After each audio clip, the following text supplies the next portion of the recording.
Potječem iz radničke porodice, tako da sam se kroz život morala sve sama boriti i imala sam veliku želju da i završim taj fakultet, što sam i završila.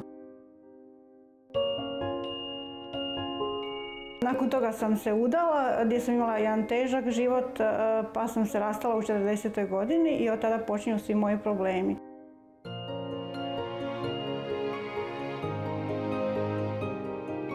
Imam 2 djece i sad svoj život sam prepustila samo njima, tako da sam sebe zapustila.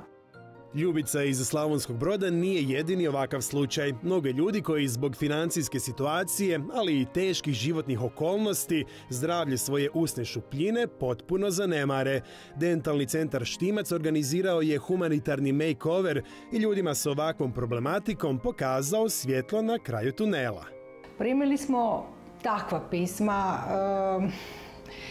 Ja ne bih to mogla riječima opisati, sa takvim emocijama da nam je stvarno bilo neobično teško odlučiti se tko će biti ta 3 kandidata. Ljubica je jedna od njih. Čeka je potpuna transformacija, i fizička, ali i ona unutarnja. Tu je bio i veliki strah od zubara. Ona je u donjoj čeljusti skoro bez zuba, dakle ima strahovitih poteškoća sa hranjenjem. Gore su joj zubi potpuno razoreni.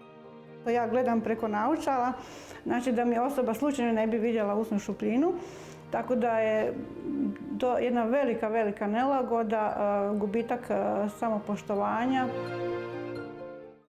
Nakon opsežnog postupka Ljubica je dobila novi osmijeh, ali i priliku za jedan mnogo blistaviji život.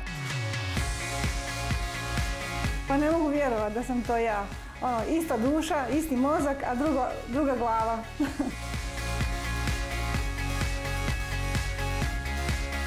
To je jedna doslovno transformacija koja vama na očigled se zbiva. Vi ju vidite. Neću više spuštati glavu, diću uspravnu glavu, više ću komunicirati sa ljudima, više se družiti.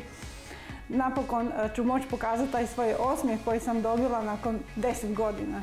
Doktorica Štimac Ljubici je liječenjem spasila sve zube koji su se mogli spasiti, a problem nedostatka zuba riješen je implantatima. Gospođi Ljubici su implantati doslovno promijenili život. To je nešto bilo kao u mom snu. Nekad sam se bojala kad bi ušla u tu ordinaciju, učinili tu aparaturu, onda me uhvatio strah, grč u želucu, ali ovo sam se osjećala kao kod kuće. To su trajni uraci. Naravno, izraz za cijeli život, to je u medicini nepoznato i to je neozbiljno, ali to su dugo trajni radovi. A prvo ću si promijeniti garderobu.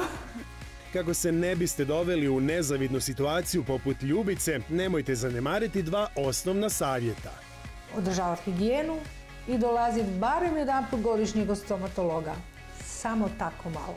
Uskoro nas očekuju nove nevjerojatne transformacije u sljedećim nastavcima makeovera Dentalnog centra Štimac.